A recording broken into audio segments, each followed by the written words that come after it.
একজন মাননীয় সদস্য আমাকে একটি চিঠি পাঠিয়েছেন। তিনি বলেছেন যে প্রতিদিনই এলাকার সমস্যা নিয়ে ৭১ বিতে প্রশ্ন করছি, সুযোগ পাচ্ছি না, এলাকায় আমার খুবই বদনাম হচ্ছে। আজও আমার নাম আছে, তো অনেক সিরিয়াল ব্রেক করে তাকে একটা সুযোগ দিতে চাই যাতে তার সুনাম তিনি পুনরুদ্ধার করতে পারেন। সাইফুল আলম, ঢাকা ১২।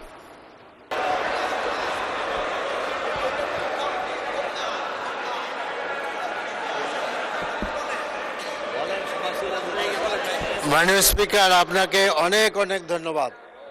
একই সাথে আমার এই সংসদের সকল সদস্যকে ধন্যবাদ জানাচ্ছি, তারা খুশি হয়েছেন। তো মাননীয় স্পিকার, আমি আসলে ৩টি সমস্যার কথা বলেছিলাম। আমি জানি যে ঢাকা শহরে যারা বাস করেন এই চারটা সমস্যা, আমি সংক্ষেপে হেডিং বলবো, সবাই বুঝতে পারবেন। একটা হলো জলবদ্ধতা। ঢাকা শহরের সমস্ত ন্যাচারাল ক্যানেলগুলোকে বন্ধ করে দেওয়া হয়েছে, যার ফলে আমার ঢাকা ১২ এলাকা সহ বিভিন্ন এলাকায় জলবদ্ধতা। সামনে বর্ষা আসছে, জায়গায় জায়গায় হাঁটু পানি। মাননীয় স্পিকার, ২৭ নম্বরও পানি জমে, এই বিজয় সরণিতেও পানি জমে। তেমনি বসুন্ধরার যে সামনের পান্থপথ, এই পান্থপথের উত্তর পাশে একটা ক্যানেল ছিল ন্যাচারাল, এটা বন্ধ করে দিয়ে এখানে মার্কেট করা হয়েছে, যার ফলে পান্থপথের উত্তর দিকের যে এরিয়াটা আবাসিক এলাকায়, এখানে বর্ষাকালে হাঁটু পানি জমে যায়। আমাদের আরও এলাকায় আমি এই জলবদ্ধতা দূর করার জন্য বিশেষ ব্যবস্থা নেওয়ার জন্য অনুরোধ জানাচ্ছি। দ্বিতীয় কথা হল বিশুদ্ধ পানি। ওয়াসার পানি দুর্গন্ধময়, ওয়াসার পানিতে পোকা থাকে, লোকেরা ওয়াসার পানি খেতে পারে না। এ ব্যাপারে মাননীয় মন্ত্রীকে আমি বিশেষ ব্যবস্থা নেওয়ার জন্য অনুরোধ করছি। ৩ নম্বর কথা হলো, আমি শেষ করে ফেলেছি, ৩ নম্বর কথা হলো বর্জ্য ব্যবস্থাপনা।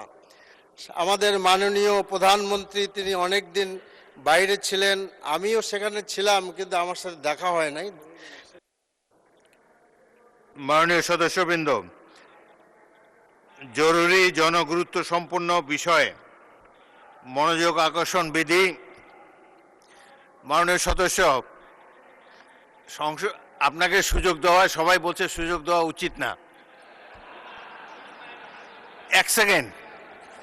এক সেকেন্ডে বলতে পারবেন? গো হেড। পরীক্ষা দেই, পাশ করি কিনা পরীক্ষা দেই। শেষ করেন। বর্জ্য ব্যবস্থাপনা ভালো করা উচিত।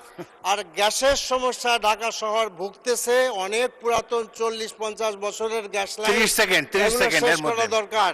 তা আমার মনে হয় যে মাননীয় প্রধানমন্ত্রীর আমি সাহায্য চাচ্ছি যে that should B a good বর্জ্য ব্যবস্থা। ঢাকা সিটির নোংরা উন্মুক্ত বর্জ্য ব্যবস্থাপনা, জায়গায় জায়গায় ভাগাড় স্থাপন করা হয়েছে, গন্ধ বেরোচ্ছে, এগুলো শেষ করা দরকার। Thank you. গ্যাসের লাইন। ধন্যবাদ মাননীয় সদস্য।